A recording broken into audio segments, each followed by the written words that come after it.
there is something common in all of us. We as a human being tend to get impacted by the opinions of others, and at times we get heavily impacted by the critics or by the cynics. Now at times we get so heavily impacted that we lose within ourselves. If these kind of thoughts creep into your mind when you lose in yourself, or if these kind of things happens to you, this video is going to be extremely useful to you, because I am going to discuss how to save ourselves, how to save ourselves from the cynics, from the opinions of cynics, from the negative criticisms of others, and how to trust our intuition. So we are going to discuss this in detail in next 4 to 5 minutes, and I'll tell you the hack how to avoid ourselves, and I'll give you an example as well. Now, we often forget ourselves. We often, there are lots of thoughts comes to ourselves as human being.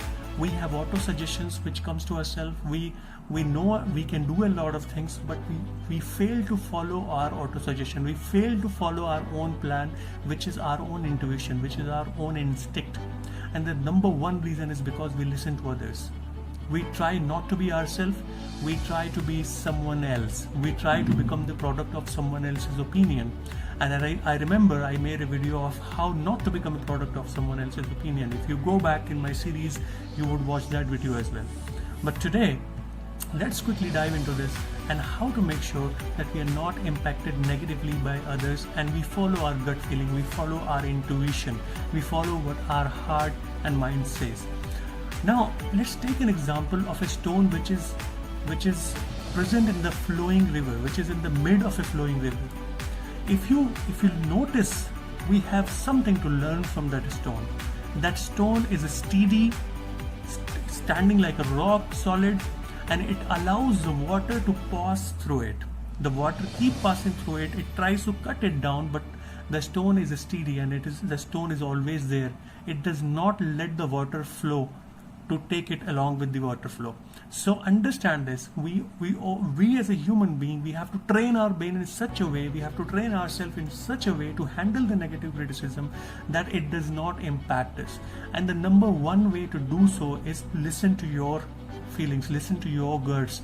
At times it is important to listen to others, their advices, but you need to have the power to filter out what is right for you and what is wrong for you.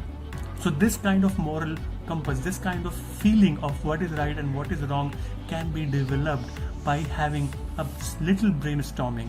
Whenever you are in such situation, whenever somebody criticizes you, try to understand the context. Try to understand why that criticism there, why I am being criticized, what is the root cause of it. If you work on that root cause, probably you can identify a pattern and you will be able to fix it. So my advice to all of you today is just be like that stone which is there in the mid river, and it does not allow the water to impact it. The water cannot move it. It is just steady, rock solid, and it is there at its own will. The water, it keeps the water, it allows the water to pass. So I suggest you today to allow all the negative criticism, all the unsolicited advices of others to pass through you. Do not imbibe them, do not take them personally, but rather than doing that, you have to understand the context and respond, apprehensively. So I hope you would have liked this video. In case if you have any questions or any feedback, please drop in the comment section. I would be glad to answer. As usual, this is your friend Tausif Hassan signing off until we meet again. Have a fantastic day.